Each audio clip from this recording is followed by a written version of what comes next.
আসসালামু আলাইকুম, সবাই কেমন আছেন? আশা করি সবাই ভালো আছেন। আমি আলহামদুলিল্লাহ ভালো আছি। আজকে হচ্ছে আমাদের ২১শে রমাদান আছে। আমি মসজিদ থেকে মাত্র এটা হচ্ছে আমাদের মসজিদ, গ্রামের মসজিদ। মাত্র এখান থেকে বের হয়ে আসলাম নামাজ পড়ে। এইখানে একটা পাশে একটা পুল আছে মসজিদের পাশে। এই পুলের উপর বসে আছি, চিন্তা করলাম একটু আপনাদের সঙ্গে একটা ভিডিও বানায় আসি। এই যে গ্রামীণ পরিবেশ, এটা এখন খুব সুন্দর লাগে। দেখেন আমি এখন কোথায় বসে আছি দেখেন।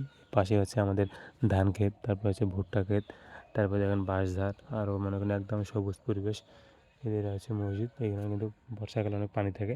এখানে মানে আমাদের এলাকার ম্যাক্সিমাম যারা মাছ পায় আর কি, খুব বাইরের কাছে আর কি, এখানে কিন্তু অনেক মাছ পাওয়া যায়। এই যে দেখতে পাচ্ছেন এখানে এই পুল, ওই পাশে অনেক পানি আসে, ওইখানে যার সুবিধা অনেক মাছও আসে আর কি।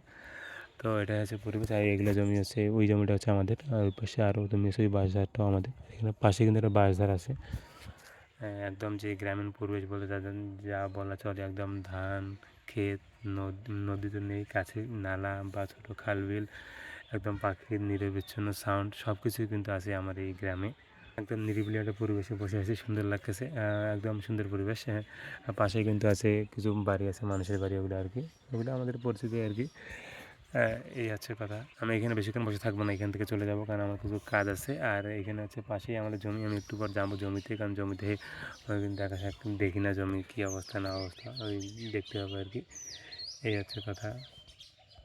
একদম গ্রামীণ যে পরিবেশটা মনে করেন খুব সুন্দর লাগতেছে, কিন্তু একদম বিকালে বসে আছি, এই চারপাশ দেখেন পাখি ডাকতেছে, পাখি ডাকার যে সাউন্ডগুলো একদম জোস, কিন্তু একদম র।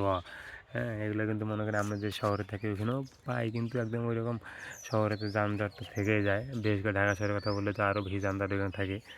আর অন্য শহরগুলো অবশ্যই একটু কম নিরবিচ্ছিন্ন বা কিছু সাউন্ড পাওয়া যায় আর কি। এই পাখিগুলো কোথায় ডাকতেছে, সুন্দর লাগতেছে। আর আমি একটু পরে হচ্ছে আমাদের জমি আছে, ওইদিকে বললাম যে ওইখানে আমি যাবো একটু পরেই, কারণ আছে জমিটা একদিন দেখা হয় না, কী অবস্থা না অবস্থা, ভুট্টা কেমন হয়েছে দেখবো একটু আমিও। আর পাশে আছে আমাদের বাঁশঝাড়, যেগুলো বাঁশে আছে অনেকগুলো আছে আমার দাদা রোপণ করছে, আর অনেকগুলো আমি আমার বাব্বু সহ রোপণ করছিলাম আর কি। অনেকগুলো মারা গেছে, দেখতে হবে এখন কী অবস্থা। আর বর্ষাকালে এই জায়গাটা খুব সুন্দর লাগে, একদম মনে করেন বর্ষাকাল যখন আসে তখন একদম খুব সুন্দর পরিবেশ। হ্যাঁ, এই দেখেন এটা হচ্ছে ব্রিজ, কিন্তু এটা হচ্ছে ওই পাশ যে পানি আসে এই পাশ দিয়ে, এই ব্রিজের এই পাশ দিয়ে বের হয়ে যায়। এটা হচ্ছে আমাদের মসজিদ। মসজিদের কাজ কিন্তু চলতেছে। মসজিদটা দেখতে পাচ্ছেন পিছনে, মসজিদের কাজ চলমান আর কি। আমরা এলাকার সবাই মিলে চেষ্টা করছি একটা ভালো মসজিদ দেওয়ার। সেই মসজিদের কাজ এখানে চলতেছে। ভেতরে মনে করেন নিচের ঢালাই হয়েছে, ছাদ ঢালাই হয়ে গেছে, শুধু এখন প্লাস্টার করার কাজ। শুধু প্লাস্টার আর টাইলস লাগালে হচ্ছে মসজিদের কাজ আলহামদুলিল্লাহ সম্পন্ন হবে। তো আপনারা দোয়া করবেন যেন আমরা মসজিদটা সবাই মিলে খুব তাড়াতাড়ি দিতে পারি আর কি, কারণ এখানে আমরা এলাকায় সবাই নামাজ পড়ি। আগে আমাদের মসজিদ ছিল অন্যখানে। যাই হোক, আজকে এই ভিডিওটা বেশি বাড়াবো না, সবাই ভালো থাকবেন, দেখা হবে আরেকটা ভিডিওতে। আল্লাহ হাফেজ।